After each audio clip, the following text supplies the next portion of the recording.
புது பாடல் பாடி மகிழ்வோம் புனிதர்கள் சபையிலே துதி பலி எழும்பட்டும் ஜெயக்கொடி பறக்கட்டும் துதி பலி எழும்பட்டும் ஜெயக்கொடி பறக்கட்டும் எழுப்புதல் தேசத்தில் பொழுது போல் உதித்தது எழுப்புதல் தேசத்தில் பொழுது போல் உதித்தது தாக்கினாரே நம்மை உள்ளம் மகிழட்டும் உண்டாக்கினாரே நம்மை உள்ளம் மகிழட்டும் ஆளுநர் அவர்தானே இதயம்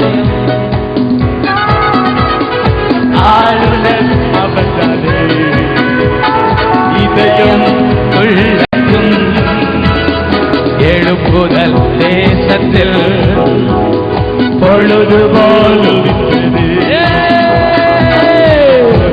தேசத்தில் பொழுது போல் சப்தமாய் பாடி சத்துருவை கட்டுவோம் நித்தம் நித்தம் சத்தநாமம் சப்தமாய் பாடி சங்கிலியம் கட்டுவோம் நித்தம் நித்தம் சத்தநாமம் பாடி உயிர்ப்பிடுவோம் கர்த்தரை உயர்த்தும் பாடல் நாவில் எழும்பட்டும்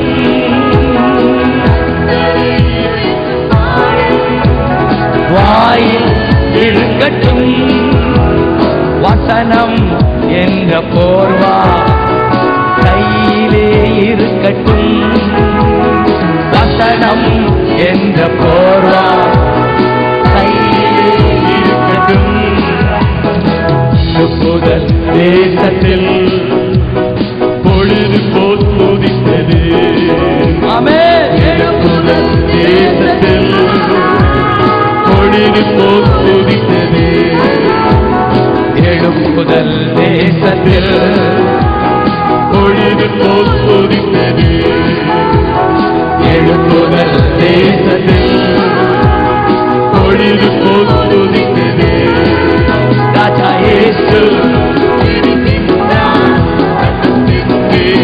ஜெயம் தந்தா ராஜா இயேசு ஜெயம் தந்தா ராஜா இயேசு ஜெயம் தந்தா ராஜா இயேசு ஜெயம் தந்தா. வேதாமத்திலே யோபுவின் புத்தகம் 5ஆம் அதிகாரம் 24ஆம் வசனம் படி சொல்லுகிறது, உம்முடைய கூடாரம் சமாதானத்தோடு இருக்க காண்பீர், உம்முடைய வாசஸ்தலத்தை விசாரிக்கும் போது ஒரு குறைவும் காண மாட்டீர் என்று சொல்லி வேதாமத்துல சொல்லுறது. எனக்கு அருமையான தேவச்சனமே, ஒரு அற்புதமான வார்த்தை. உம்முடைய கூடாரம் சமாதானத்தோடு இருக்க காண்பீர், உம்முடைய வாசஸ்தலத்தை விசாரிக்கும் போது குறைவை காண மாட்டீர். தேவனுடைய வார்த்தையை கவனமாய் கேளுங்க. உம்முடைய கூடாரம், இன்றைக்கு கர்த்தர் ஒரு குடும்பத்தை, ஒரு கூடாரத்தை விசாரிக்க வேண்டும் என்றால் அந்த குடும்பத்துக்குள்ளே சமாதானம் இருக்க வேண்டும். ஒரு குடும்பத்துக்குள்ளே சமாதானம் வந்துருச்சுன்னா அந்த குடும்பத்தை கர்த்தர் விசாரிக்க ஆரம்பிப்பார். நம்ம நினைக்கிற மாதிரி சமாதானத்தை உலகத்துல விலை கொடுத்தோ காசு கொடுத்தோ வாங்க முடியவே முடியாது. சமாதானத்தை தருகிற ஒரே ஒரு சமாதானத்தை பெறக்கூடிய ஒரே ஒரு வழி இயேசு. இயேசுவை குறித்து சொல்லப்பட்டது, அவர் சமாதான கர்த்தர். நமக்கு சமாதானத்தை உண்டு பண்ணும் ஆக்கினை அவர் மேல் வந்தது. எனக்கு அருமையான தீபச்சனமே, 1984ஆம் வருஷம் நான் இயேசுவை சொந்த ரட்சகராக ஏற்றுக்கொண்டேன்.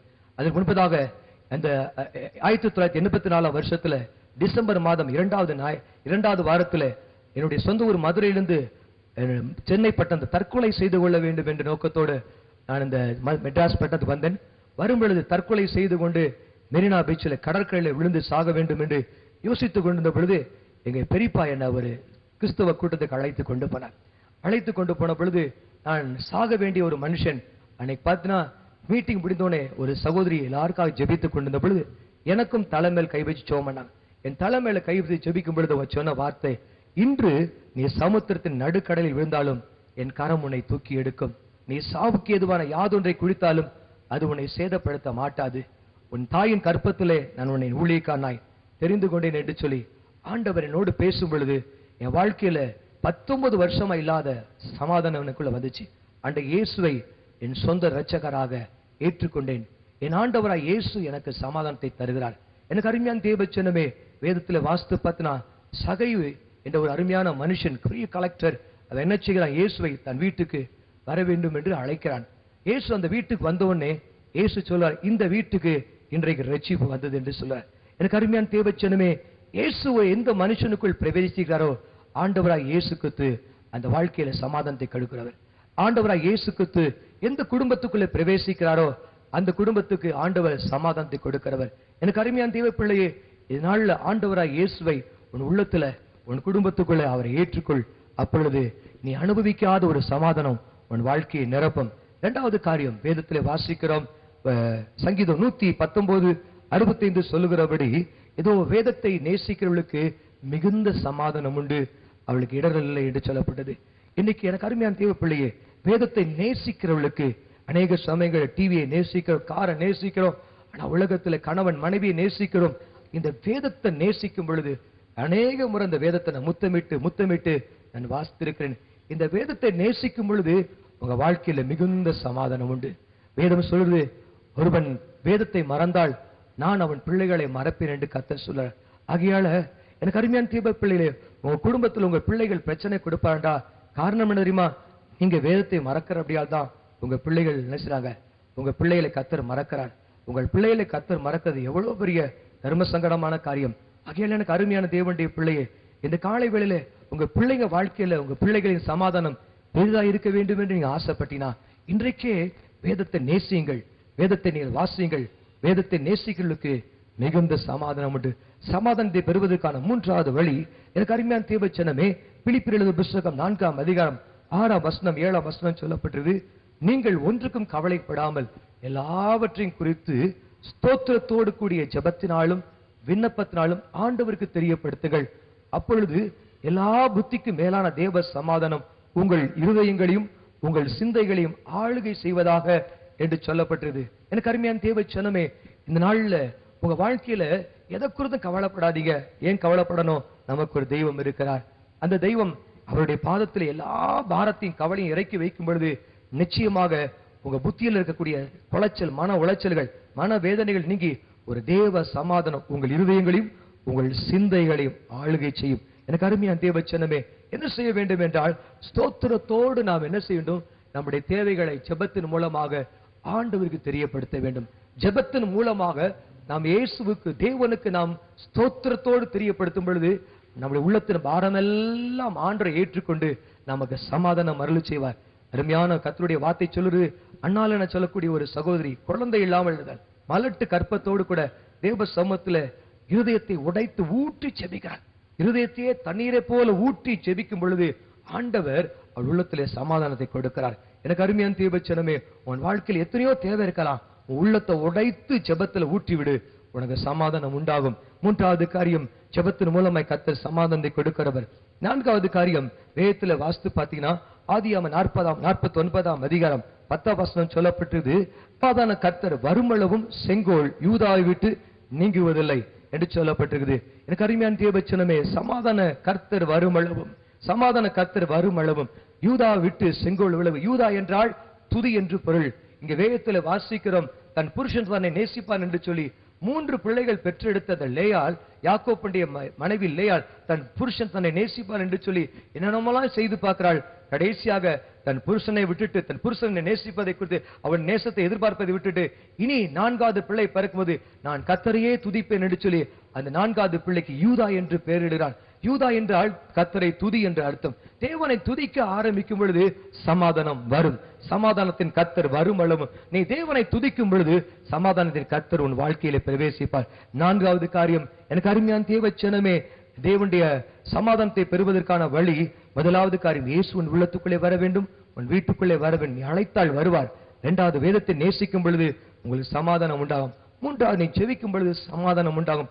நான்காவது, நீங்கள் துதி செய்ய ஆரம்பிக்கும் பொழுது, தேவனை துதிக்கும் பொழுது, தேவனை புகழும் பொழுது சமாதான கர்த்தர் வந்து உன் வாழ்க்கையிலே அற்புதங்களை ஆளுகை செய்வார், அதிசயங்களை செய்வார். எனக்கு அருமையான தேவச்சனவே, ஒரு கூடாரத்துக்குள்ளாக உம்முடைய கூடாரம் சமாதானத்தோடு இருக்க காண்பீர். இந்த நாள்ல உங்க கூடாரத்துக்குள்ள, குடும்பத்துக்குள்ள சமாதானமே இல்லையா? நீங்க என்ன செய்யுங்க, ஆண்டவராய் இயேசுவை வீட்டுக்கு வரவழைங்கள். ஆண்டவராய் இயேசு கிறிஸ்துவுக்கு அழைப்பு கொடுங்கள். அது மாத்திரமல்ல, நல்லா ஜெபிக்க ஆரம்பிங்கள், வேதத்தை வாசிக்க ஆரம்பிங்கள். 24 மணி நேரம் தேவனுடைய பாடலிலே போட்டு அந்த பாடலை நீங்களும் வாயில பாடிக்கொண்டே இருக்கும் பொழுது சமாதானம் உங்க வீட்டை நிரப்ப ஆரம்பிக்கும். எனக்கு அருமையான தேவச்சனமே, எனக்கு அருமையான தேவச்சனம், 1984 வருஷம் சாப்பிடறதுக்கு வழி இல்லை, உடுக்கிறதுக்கு ட்ரெஸ் இல்ல, படுக்கிறதுக்கு இடம் இல்லாத சமயத்துல தான் அந்த சூழ்நிலை சமாதானமே இல்லாம இருந்தேன். இன்றைக்கு இயேசுவை ஏற்றுக்கொண்டு என் வாழ்க்கையில, என் குடும்பத்துல இயேசுவை என் குடும்பத்துல ராஜாவா ஏற்றுக்கொண்டேன். என் குடும்பத்தை இயேசு ஆட்சி செய்ய ஆரம்பித்தார். நான் வேதத்தை நேசிக்க ஆரம்பித்தேன், நான் செபிக்க ஆரம்பித்தேன், நான் தேவனை துதிக்க ஆரம்பித்தேன். என் குடும்பத்துல சமாதானம் இறங்கி வந்தது. திடீரென்று என் குடும்பத்துக்கு வர வேண்டிய சொத்துக்கள் அத்தனையும் வர ஆரம்பித்தது. எங்க அப்பாவுடைய ப்ரொமோஷன் 2 மடங்கா உயர்த்த ஆரம்பித்தார். கவர்மெண்ட் உயர்த்த ஆரம்பித்தார்கள். பல மடங்கு சம்பளம் வர ஆரம்பித்தது. எனக்கு அருமையான தேவச்சனமே, கர்த்தர் என் குடும்பத்தை, என் கூடாரத்தை, என் வாசஸ்தலத்தை விசாரிக்க ஆரம்பித்த பொழுது எல்லா குறையும் மறைந்து போயிட்டது. இந்த செய்தியை கேட்டுக்கொண்டிருக்க தேவ பிள்ளையே, இந்த நாள் உம்முடைய கூடாரம் சமாதானத்தோடு இருக்க காண்பீர். உமது வாசஸ்தலத்தை அவர் விசாரிக்கும் போது ஒரு குறையும் காண மாட்டீர். எனக்கு அருமையான தேவச்சனமே, 1992 வருஷம் என்னுடைய சென்னை பட்டணத்தில் 30 ரூபாயோட நான் ஊழியத்தை ஆரம்பித்தேன். அநேக குறைகள், 6 மாசம் சாப்பிட்றதுக்கு வழி இல்லை. ஆனா விடாம நான் கர்த்தரை நேசித்தேன், வேதத்தை வாசித்தேன், ஜெபித்தேன், கர்த்தரை துதித்தேன், ஆண்டவருடைய பிரசன்னத்தில் என்னை அர்ப்பணித்தேன். என் வாழ்க்கையில் 30 ரூபாய் ஆரம்பித்தது இன்னைக்கு பல கோடி ரூபாய்க்கு என்னை கர்த்தர் ஆசீர்வாதமா வைத்திருக்கார். என் குடும்பத்தை கர்த்தர் விசாரிக்க ஆரம்பித்தார். அவர் விசாரிச்சா போதும், அவங்க அப்பா விசாரிக்கணும் அவசியம் இல்லை, உங்க கணவன் விசாரிக்கணும், மாமனார் விசாரிக்கணும், அவங்க விசாரிக்கணும் யோசிக்காதீங்க. அவர் விசாரித்தால் ஒரு குறையும் உன் குடும்பத்துல காண மாட்டீங்க. உன் கூடாரத்தை கர்த்தர் விசாரிக்க ஆரம்பிப்பாராங்க. கண்களை மூடி ஜெபம் பண்ணுமா. எங்கள் நேசிக்கிறீங்கள் அன்பு தகப்பனே, இந்த செய்தியை கேட்டுக்கொண்டிருக்கிற ஒவ்வொரு குடும்பத்துக்காக நான் ஜெபிக்கிறேன். உம்முடைய கூடாரம் சமாதானத்தோடு இருக்க காண்பீர்.